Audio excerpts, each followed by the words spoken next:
The man's leg is caught hard in a trap, leaving him unable to move. But the rookie doesn't dare make a move. The trap might be clamping down on a major artery. She's just about to call in the medics when the man stops her. We don't need to call anybody else. There's $500,000 worth of mushrooms in here. We split it. You pretend you never saw me.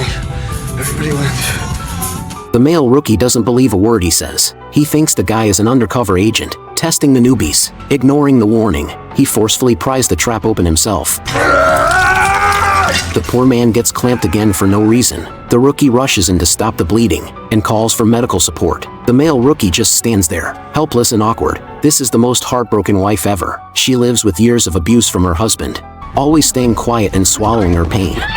Officer Lucy runs into Kyra on her way home from work, tries to convince her to leave him for good, but Kyra takes it the wrong way, thinks Lucy's stirring up trouble, and turns to walk away. Lucy hands her a card, tells her to call if things ever get bad. Right then, Kyra's husband Oliver pulls up in his car, leans out the window and orders her to get in. Lucy flashes her badge, tries to keep him in check. Oliver, you need to wait. Kira and I are still talking. Oliver doesn't say a word, just shoots a cold look. Still, Kyra gets in the passenger seat. Oliver drives off. They get home when Oliver totally loses it, starts smashing stuff like crazy. Kyra's terrified, locks herself in a corner, and calls Lucy, crying. It's really bad.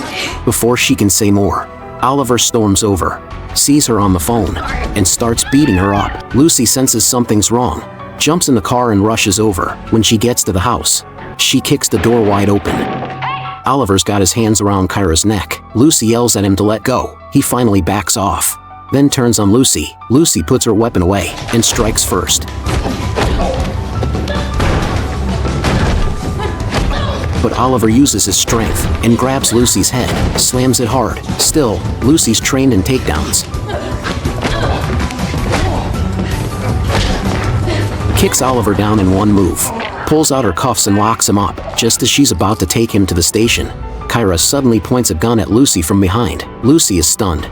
If you shoot me, you're not gonna save him, but you will go away to prison forever, okay? Just put the gun down. Kyra finally calms down and slowly lowers the weapon. Lucy cuffs them both. A toxic partner can really destroy your whole life. The man was introducing himself. Then,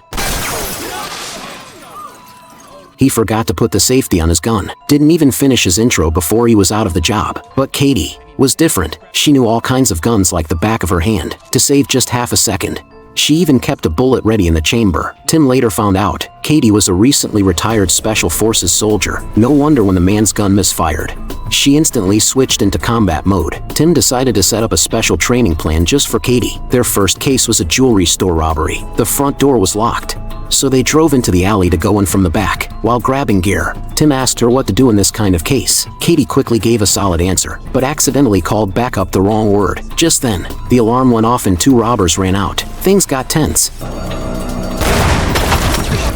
Katie took a tricky shot and hit one of the robbers. The other one got knocked down when backup arrived. After arresting him, Katie's first question was, "Any partners?"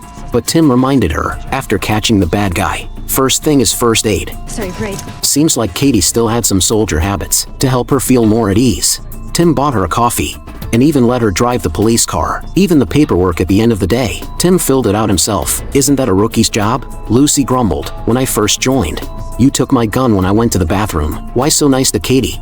Officer Barnes won't wear perfume because she's still worried it'll give away her position. In the end, Tim said he just hopes that treating Katie this way will help her become just as amazing as Lucy someday. Lucy couldn't help but laugh. She was satisfied with that answer. On the other side, Katie realized her own issues too. She handed in her resignation and said goodbye to Tim. But Tim didn't want to lose such great talent, so he promised her, anytime in the next 3 years, if she wants to come back, she's always welcome to be a cop again. Do you have any weapons on you? Anything that's gonna stick me? Yeah, I got a foldable knife in my back pocket. All right. Self-defense. Just keep your hands on the hood for me. Don't reach for anything, all right? Yes. Nolan reaches into his pocket and pulls out the knife. Then the guy casually says there's another one hanging from his neck. In case I can't reach the one in my waistband. Nolan keeps a friendly smile and pulls out a kitchen knife. Treacherous. You there. Grab those. Careful with that one.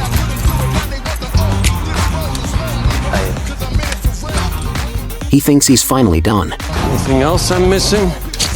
Any more? Oh, Oh, that's my belly sign. That one's from the Philippines. Oh, that's a neat one. Looks like a wallet. But surprise, it's another knife. Now it really seems like that's all. Nolan doesn't even want to search the car anymore. The guy says there's nothing in the vehicle, but... Nolan, the trunk is growling. A window in the man's house suddenly shattered. He walked to the front door to see what was going on. Then... this wasn't just any guy. He was one of the most talked about congressmen in America. Not long ago, he had helped calm a big race riot in his town. The FBI didn't waste a second. They started checking every suspect who might want to hurt him. But nothing was adding up until a young black man was killed. The attack was the same. First smash the glass, then shoot in the head. The FBI watched video and spotted a car with a clear license plate. That led them to the suspect. Turns out, this same guy had even threatened the congressman before. The FBI was sure he was the killer. So, they rushed to the bar owned by the suspect's mom. While she was there trying to talk nicely about her son, he happened to come walking in from outside. He saw the cops and took off running. FBI, stop! He climbed up to the roof, jumped onto the car, but the police guessed his moves and caught him. They brought him in for questioning, but while he was sitting right there at the station, another murder happened, same style. The victim, a well-known black protest leader. A witness said the car the killer drove was the same car owned by the suspect. But wait, he was already locked up. So who was driving? There was only one answer: his mom. Her bar had been attacked once during the protests, so she blamed the congressman who supported the movement. When the FBI went back to the bar, she was gone. 1 week later, at a big rally, she showed up with a gun. Right before she could shoot, an undercover FBI agent spotted her and stopped her just in time. It's over to me. You're under arrest for murder. The wife grimaces in pain. A crew member examines her with a stethoscope. The buzzing's coming from inside the house. The crew spots the candles and lingerie. Asking the couple, the husband stammers out the truth. I may have purchased something newfangled to increase her pleasure. At a time when they were both happy, the husband didn't hold it steady and lost it. Yeah, like I think it's moved into her bladder.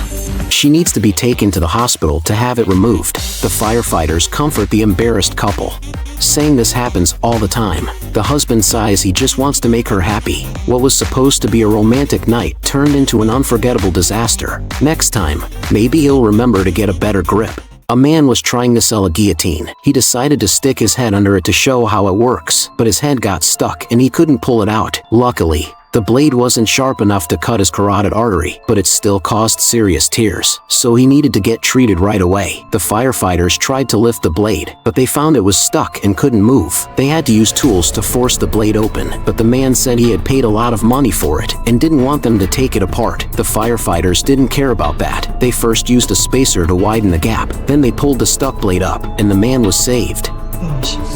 After some quick bandaging, the man was taken to the hospital, but he'll never sell anything again.